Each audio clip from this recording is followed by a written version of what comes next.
If you want a long cigarette, smoke the best of all long cigarettes. Smoke extra mild Fatima.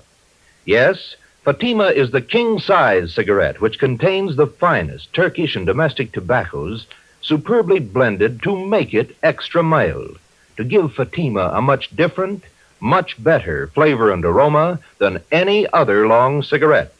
That's why Fatima has more than doubled its smokers coast to coast. Enjoy extra mild Fatima yourself. Best of all, long cigarettes. It's wise to smoke extra mild Fatima. It's wise to smoke extra mild Fatima.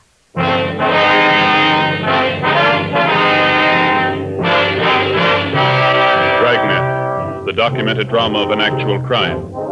For the next 30 minutes, in cooperation with the Los Angeles Police Department, you will travel step by step on the side of the law through an actual case from official police files. From beginning to end, from crime to punishment, Dragnet is the story of your police force in action. It was Thursday, November 4th. It was windy in Los Angeles. We were working the day watch out of Georgia Street Juvenile Bureau. My partner's Ben Romero. The boss is Captain Bowling, Commander Juvenile Division. My name's Friday. It was 2:45 p.m. when we got to Charter High School, main entrance. Which way, Joe? I don't know. We can ask this boy. Hey, son, Yeah? where's the principal's office? Straight down the hall. Last door on the left. Thank you. What's all the noise about? Football rally. We're playing Piedmont today. Probably lose. Can't beat confidence like that. Kids are sure funny nowadays. Yeah. Check that sign. Mm-hmm. Junior prom. $1.25 per couple. Makes you feel old, doesn't it? I never did go to those high school dances. How come? Yes, sir? Like to see Mr. Chase? Could I have your names, please? Romero and Friday. Oh, yes, he's expecting you. You can go right in. That door there. Thank you, ma'am.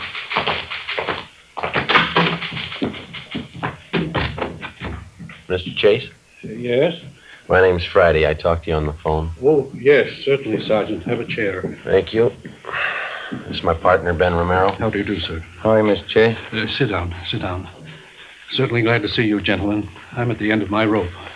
Would you mind briefing us, Mr. Chase? How did all this trouble start? I don't know how it started. I don't know why.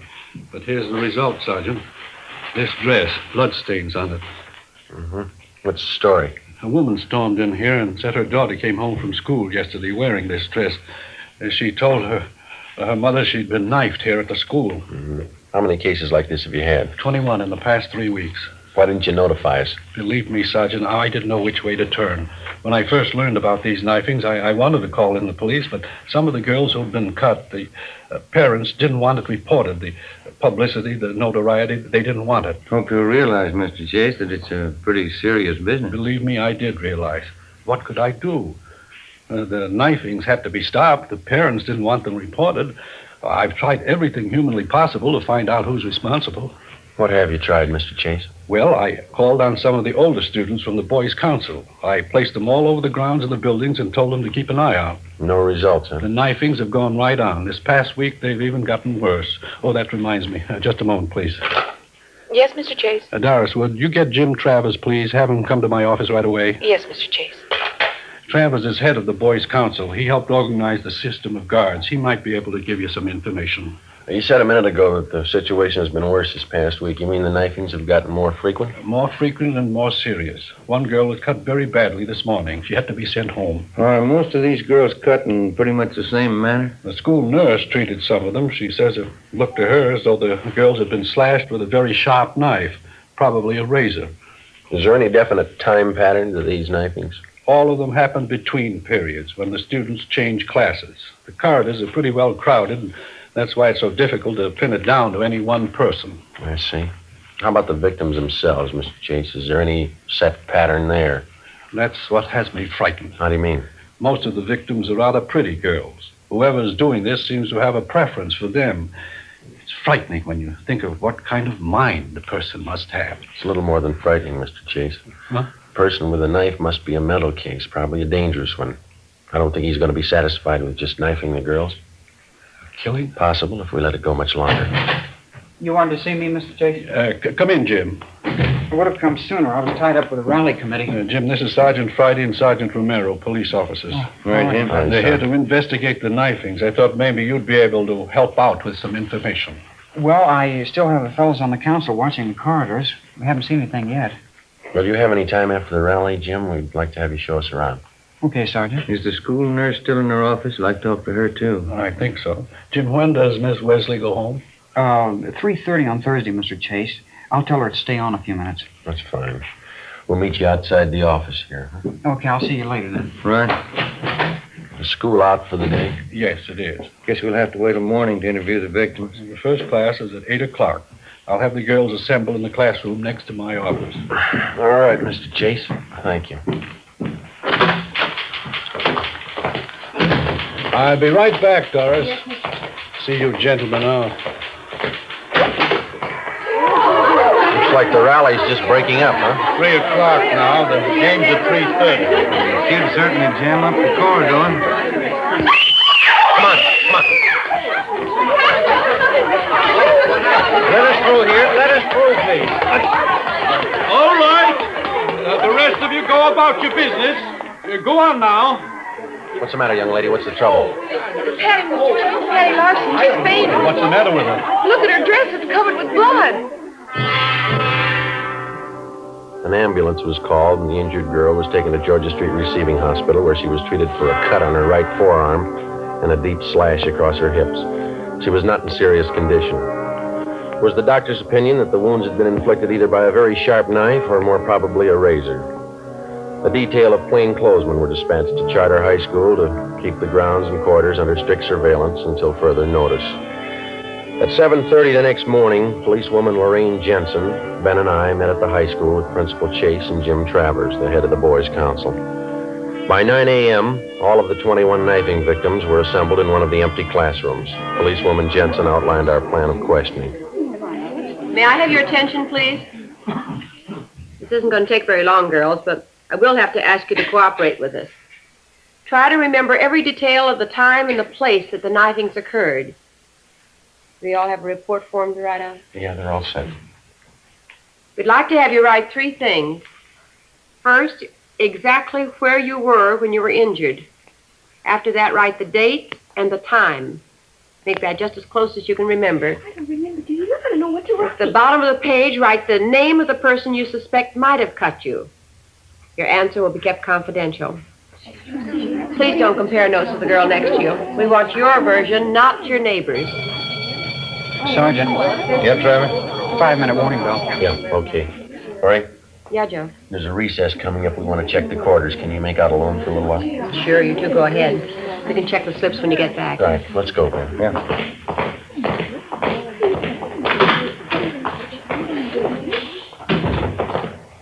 Top of the stairs is best, Sergeant. Okay. If you stand back a little from the railing, no one down below can tell if they're being watched either. Okay. I'm pretty much interested in police work. You know, the lie detector and stuff. Mm-hmm. You can keep on going here. One more flight. All right. I wrote a paper once on the lie detector for our physiology class. The teacher liked it. That's so. Yeah. I've been reading how they take fingerprints, cloth imprints, and all that. Pretty interesting. Here we are. We can keep an eye on the whole corridor from here. Okay. What detail do you officers work out of? Georgia Street Juvenile. You know, Lee Jones or Ray Pinker? Oh, yeah. I've read a lot about the crime lab. Why don't you come downtown some afternoon? We'll show you around. That'd be swell. Okay. Must be interesting, meeting all kinds of people, watching how they behave, you know. Yeah, it's interesting. During the recess, while the students moved from classroom to classroom, we kept the main corridor under close surveillance. The other men from Juvenile Bureau covered the rest of the corridors. We kept an eye on the main corridor during the third recess between periods at 11 a.m. Again, no results. At 11:30, Travers went to check with the members of the boys' council to set up the noontime watch. Ben and I went back to the classroom on the main floor to check with policewoman Jensen. We helped her tally the results of the questioning of the girl victims that morning. Let's see, 17, 18, 19. Well, that takes care of the last. Let's see. There it is. Now what's it mean? Well, 12 say they were knifed on the main corridor. 3 knifed outside the building, 4 on the stairway, 2 in a classroom. The times they list. Doesn't look like there's any pattern there. How about the suspects that they wrote down? That's even got me beat. We've got more of them than we have victims. Here. There's 4 pages of names. Some of the girls wrote down as many as 5 suspects. That's going to help a lot. How many altogether? Let's see. 34. Oh, hi, Mr. Chase. Did you find out anything? Well, it didn't turn out too well. Nothing definite. Terrible morning. Parents calling up, newspapers. I don't know. Certainly out of my hands. Are there any assemblies scheduled for this afternoon? Yes, after the 5th period. Why? Well, I think maybe you better cancel it. Seems like every time the kids are crowded together, we just ask for trouble. All right, I'll have it canceled. Fine. Something else, Mr. Chase. Yes?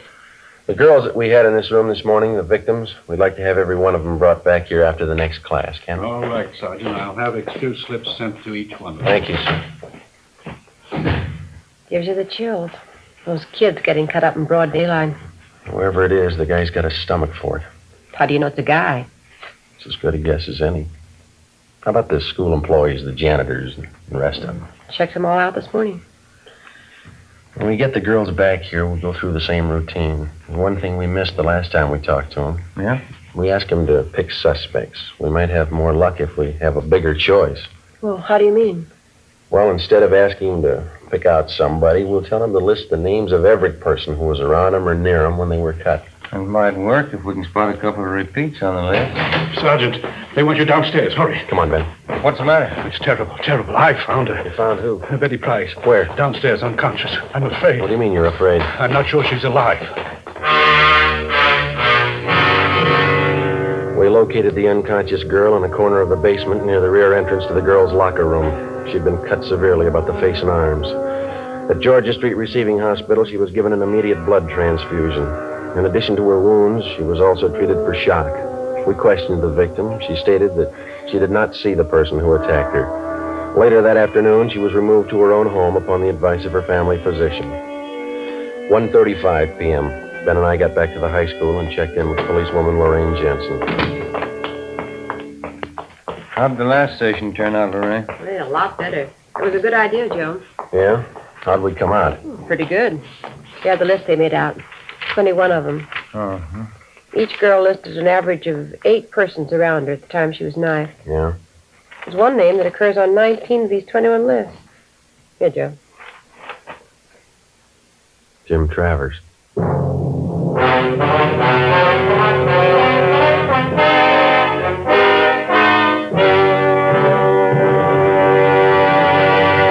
You are listening to Dragnet, the case history of a police investigation, presented in the public interest by Fatima Cigarettes. If you smoke a long cigarette, it will be in your interest to listen to a typical case history of a Fatima smoker. It's the case of Mr. Frank Fenton, well-known author and Hollywood screenwriter. This is his actual signed statement. When a writer gets absorbed in his work, he loses track of time, smokes more than usual. And this happens often to me. As a result, I appreciate a mild cigarette. Fatima is extra mild. I agree it's wise to smoke extra mild Fatima. And so do more and more smokers every day. Actual figures show extra mild Fatima has more than doubled its smokers coast to coast. So enjoy extra mild Fatima yourself. The king-size cigarette, which contains the finest Turkish and domestic tobaccos, superbly blended to make it extra mild. You will prefer Fatima's much different, much better flavor. You will agree. It's wise to smoke extra mild Fatima. It's wise to smoke extra mild Fatima. The best of all long cigarettes.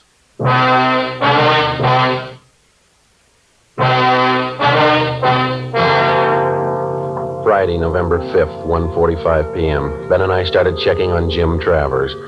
In the registrar's files, he was listed as James Kirkland Travers, 17 years old. He was a well-known, popular student. He was a fine athlete. He was from a well-to-do family. His father was the head of an engineering firm. His mother was from one of the oldest families in the city. During his 3.5 years at Charter High, Jim Travers had maintained close to an A average in his studies. He'd been president of his class since freshman year, and he'd held numerous other class offices. We interviewed his teachers. They had nothing but praise for Travers. We tabbed him as a brilliant young man with an excellent future. We asked about Travers' friends, who he palled around with. We picked up a small lead. We were told that he had very few, if any, close personal friends among the students, but he did have one girl at the high school he was especially fond of. Her name was Barbara Ferris, a tall, dark-haired girl, exceptionally pretty. Her scholastic record was almost as high as Travers. 2 p.m. Policewoman Lorraine Jensen and I interviewed the girl in a small room off the principal's office. We're not singling you out, Barbara. We're interviewing most of the girls in the upper classes. You mean about what's been happening around school? Yes, that's right. Well, I don't know much about it. I was talking to Jim Travers last night. He's a friend of mine. He told me why you were here. How long have you known Jim Travers, Barbara? Oh, since freshman year, I guess. Mm-hmm. Did you go steady with him? Well, we don't like to call it that, but I guess so. We go to the dances together. Sometimes we go to the show on weekends. Do you go out with him very often? No, not very often. Jim's usually pretty busy. He studies a lot. Does he go out with other girls, do you know? Well, no, I don't. Once he went out with Betty Fisher. He said he didn't like her much. Betty's kind of a party girl. Jim likes to talk about things. You know, physiology, books, stuff like that. Do you get along with him pretty well? We get along fine. Sometimes he's moody, but I guess I am too. Could you tell us a little more about Jim? What's he like? Well, what do you want to know that for? Is there anything wrong? No, it's just routine questioning, Barbara. We have to check on everybody. Oh, I see. Well, Jim's certainly all right. He's like the rest of the fellows at school, I guess. Only he's smarter than most of them. Well, is there anything maybe that's odd about him that you noticed? Anything very different? No, not that I've noticed. He's always been pretty bashful, up until this last year anyway. He's still that way sometimes when we go out on dates. How do you mean? How is he bashful? You know, about girls and things. He's always nice, though. He's not always thinking about necking and stuff like most of them. You mean he's not the romantic type? Well, he can be romantic when he wants to. Once we parked outside my house after a dance. He's always nice. It was just this one time. What was that? Well, he kissed me, and then he twisted my arm behind my back.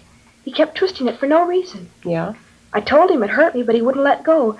He kept twisting my arm. What did he say? That's what was so funny. He said, "I like you better than any girl I know." Yeah? Then he said, "That's why I'm hurting you." After talking with Barbara Ferris, we had a pretty good idea that Jim Travers was the suspect we wanted. But because of his fine background and his record, we realized that we'd have to prove beyond any question of a doubt that he was the guilty person. We had only one thing to go on besides the information Barbara Ferris had given us. During the morning recesses, when Travers was with Ben and I was watching the corridors, not one knifing took place. When we had left Travers and gone downstairs to check with policewoman Jensen, a girl had been found slugged and cut at the rear of the girls' locker room. 2:30 p.m., Ben and I met with the suspect. How's it going, Sergeant? Any luck? Not much, Jim. What's that, another rally? No, a band practice. Junior prom's tonight, isn't it? Yeah. You talked to the girl who was knifed downstairs, huh? Find out anything? No, not much. You want to stick with us this afternoon? I think you might be able to help us out. Sure. I've got the fellows on the council standing by if you want them. Fine. Let's go outside, huh? Got something to tell you. Sure, okay. We can go out this way.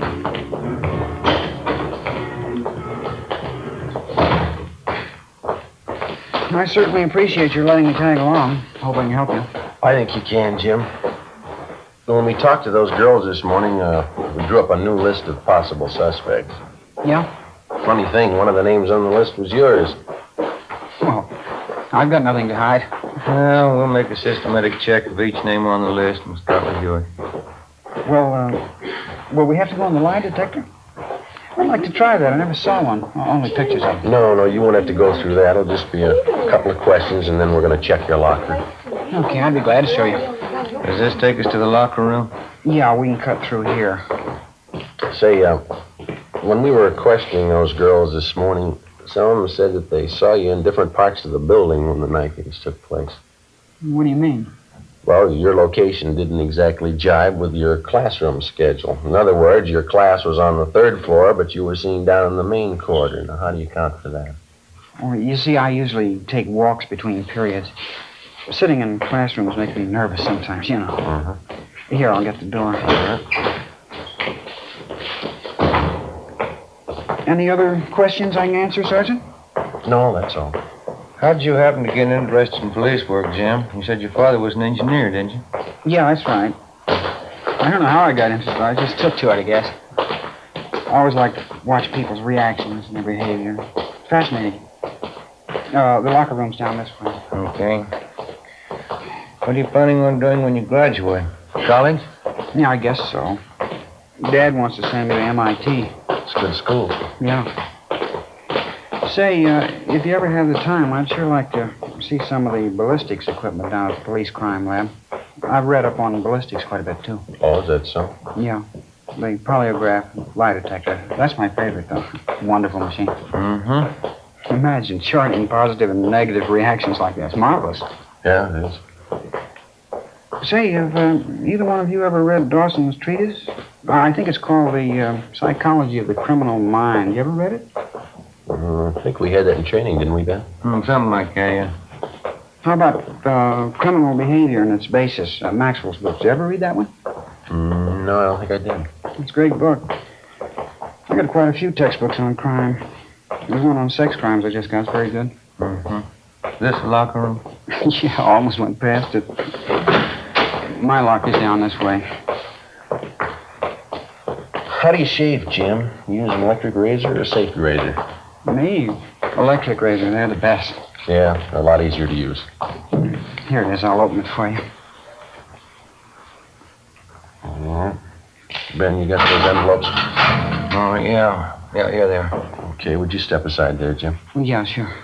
All right, we'll get some dust scrapings from the shelf here. All right, there you are, Ben. You want to mark it? Yeah.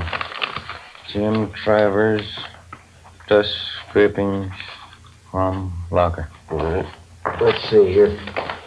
Here's some more scrapings from the bottom of the locker this time. Okay, I'll seal these envelopes.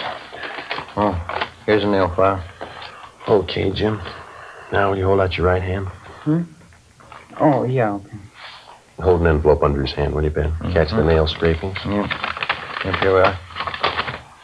Say, what's all this for, Sergeant? Oh, it's just routine with everybody, Jim. Just gonna take some sample specimens to run through the spectrograph. Spectrograph? Mm-hmm. Now, let me scrape that middle fingernail a little. Oh, okay. That's it. Now the index finger. What about the spectrograph? We use it all the time. Well, it won't work in a case like this, will it? All right, that's all for the right hand, Ben. Don't forget to mark the envelope. Yep. Let's see, Jim Travers, scrapings from fingernails of right hand. There we go. All right, now the left hand, Jim. Yeah. No, we don't know if this is going to work or not. It's worth a try. We'll know this afternoon. This afternoon? Yeah. We'll have to run you through on the machine. Hold the envelope a little closer, Ben. Oh, yeah. Well, how's it going to help you? It might tell us what you had for breakfast a week ago. It might tell us what kind of clothes you wore 3 days ago. The kind of objects you came in contact with. Oh. Well, what kind of principle does it operate on? Oh, I don't know. We can ask Lee Jones. Here, let me get the scrapings from your thumb. All right, there it is, and I'll seal it and mark it, Ben. You want to call the office and tell them we're on our way in? Yeah, I'll be in that room right next to the principal's office. Okay. You can close your locker, Jim. That's all. Yeah, all right. We'll check the things in your pockets when we get to the crime lab. Let's go. That spectrograph must be a marvelous machine. Well, it's worked for us a lot of times. We've got evidence on the suspect that either convicts him or clears him. You'll probably get a kick out of it. I'd like to see it. You say it tells you everything a person's come in contact with, huh? Yeah, that's right. Could it tell you how I shave? Well, how do you mean? I mean, with an electric razor or a safety razor. Yeah, sure. That's one of the primary things. I don't know exactly how it works, but it does the job. We'll get Lee Jones to explain it to us. Out this door. We can cut across the courtyard. Well, these are sure nice grounds. Will they keep me long downtown, Sergeant? What do you think, Jim? You You know the strange part about these knifings out here? What's that? Whoever's responsible probably doesn't even realize what he's doing. Yeah. Mentally, he's sick. He's very sick. Best thing for him would be a doctor. Mm-hmm. Just like any other sickness, it's not going to get better by itself. Yeah. The only trouble is he's just getting his appetite up with these knifings. Now, if he goes much longer... How about that spectrograph, Sergeant? Say, for instance, well, if I happen to hold a knife in my hand or maybe a razor. Oh, yeah, that is showing the machine. We go in here? Yeah. It's a terrible thing. Whoever it is. Terrible thing. Yes, it is. In here, Jim.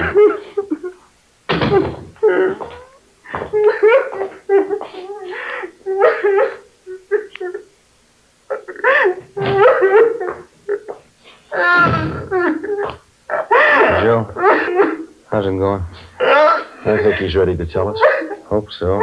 I expect the graph won't. All right, son, you want to tell us about it now? I couldn't help myself. I had to do what I had to. I couldn't sleep. I couldn't study unless I did it. I couldn't help myself.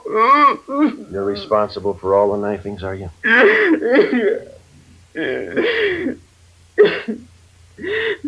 You knew, didn't you? Who told you? You told us, Jim. I'm glad you caught me. It was getting worse. Might have been too late. I'm glad you caught me. Why? Barbara. After the prom tonight, Yeah. I was going to kill her.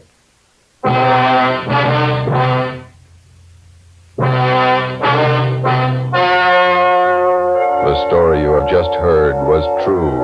Only the names were changed to protect the innocent. On December 15th, the hearing was held in Juvenile Court, Department 38, City and County of Los Angeles, State of California. In a moment, the results of that trial. It's amazing how many long cigarette smokers are changing to extra mild Fatima. Here is the actual report. From coast to coast, Extra Mild Fatima has more than doubled its smokers. Yes, more and more smokers every day are discovering that Fatima is the king-size cigarette that is extra mild. Extra mild because it contains the finest Turkish and domestic tobaccos superbly blended to make it extra mild, to give it a much different, much better flavor and aroma. Enjoy extra mild Fatima yourself.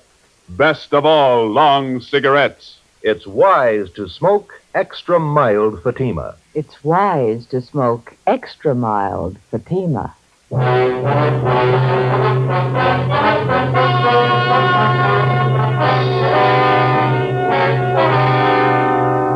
17-year-old James Travers was examined by court psychiatrists who found him to be one of the most dangerous mental cases they had ever examined.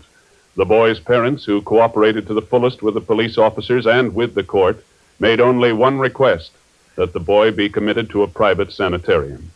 James Travers is now under confinement at that sanitarium for an indefinite period of time.